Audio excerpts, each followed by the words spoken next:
Hey, Dirt Farmer Jay from dirtfarmerjay.com. We've offered several episodes about using front-load washing machines, how to keep them fresh, keep them in optimum condition, but there may be an area that you're overlooking in case you're having a problem keeping that fresh, appealing smell. Stay tuned and I'll tell you what it is.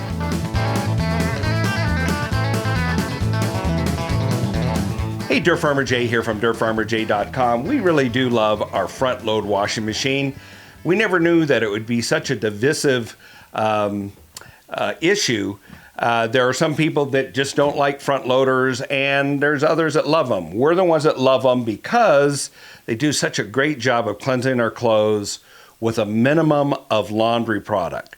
But there's a few little things you need to know. For instance, this machine is sitting sideways, so it has to have a door that seals completely. And if it is not left open after each wash, you're going to end up with buildup and moisture in there, along with pulling that drawer open. That's going to solve a lot of problems. But if you've already been running the machine for a long time and you've tried to do all of the tips and techniques that we've showed you in our earlier videos, which you can look at in the links down below in the description, if you've tried all those things, there might be an area that you're overlooking, and that is the filter system. Let me show you how that works on this machine. Right down here on the front of this machine, which is an LG, is this access door. And when you open this access door, you're going to see a couple things in here. One, if I reach in and pull, there is a hose right here with a plug in the end of it. The second area we'll show you in just a minute is where we unscrew the filter basket, and I'll talk about the function and where the water is coming from that runs through all of this, okay?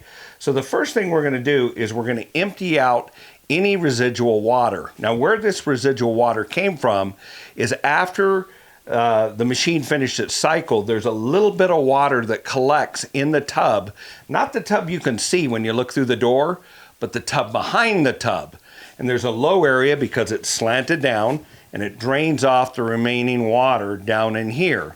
And we'll show you that water. When you undo the little plug here and pull it, you're going to get this water that runs out.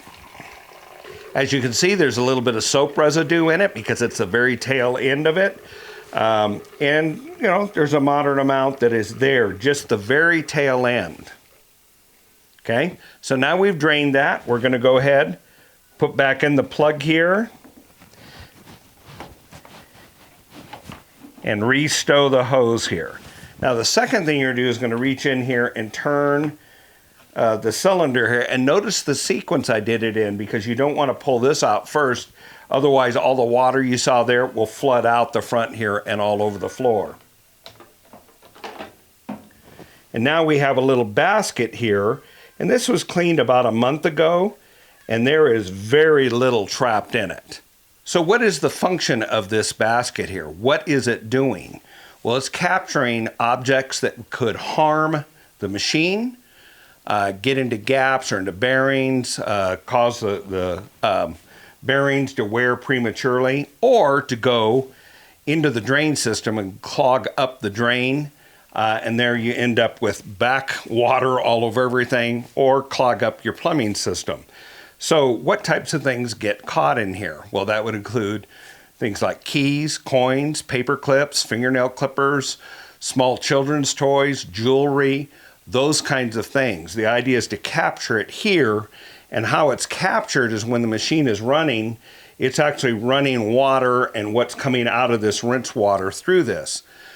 The other main thing it's capturing is lots of loose materials like lint, loose threads, those kind of things that otherwise can just get redeposited back on the clothes. So this is part of the cleansing system, but as it does its job of cleaning your clothes and your laundry, it's going to capture a lot of things here. And over a time, when it collects biological materials in this as well, this can really start to get stinky. So part of your ongoing work is about once a month, just empty this out. It only takes a few moments. There's a little pictogram on the door that tells you how to do it. Once you've cleaned it out, and I don't need to clean this anymore, I can see that it's in good shape. I'm just going to put it back in. And the pictogram tells you a little sequence of what to do in what order. And now we're just going to close that up. But I'm going to demonstrate one other thing, and that is to show you that water does indeed flow through this. So what I'm going to do right now is I'm going to pull off this little door so that's not in the way.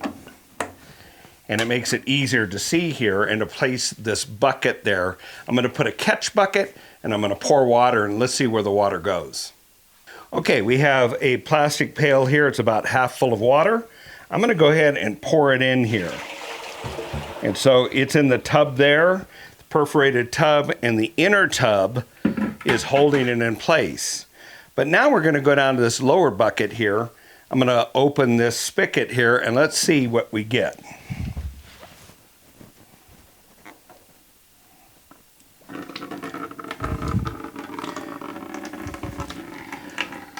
This is all the water that we put up there. It's going to take a while because I've probably put 3/4 of a gallon, something like that. And as I'm looking in the tub up here, I can see the water going down. It's draining off. So in these newer machines, this one's about 5 to 7 years old. The filter doors are on the front. But you may have an older machine and it may not be as conveniently located, this whole filter basket and assembly. In fact, it may be inside the machine and you have to go into the back. But if you're having slow draining problems, odor buildup that you can't explain, and you're doing everything else to clean the machine, it may be time to tear in that a little bit. You can go up to one of the parts places like ereplacementparts.com or Parts Direct. And they usually have exploded parts diagrams so you can kind of see how your machine is put together to locate it.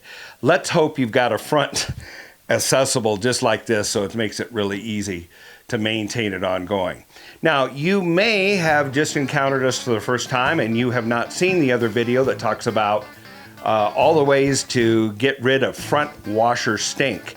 And if you're not familiar with that, you got to take a look at it. Check out this video over here that we've done that'll give you some great clues. And there's some other follow-on videos as well where people have asked further questions and we've given them further tips on to keep this machine in top operating condition. It's working hard to clean your clothes, but you need to clean it from time to time, just like you would a bathroom, a shower, anything that's cleansing you, it still needs to be cleansed as well. We hope that you found this helpful, and we'll see you the next time, and maybe over at the video. This is Dirt Farmer Jay from dirtfarmerjay.com.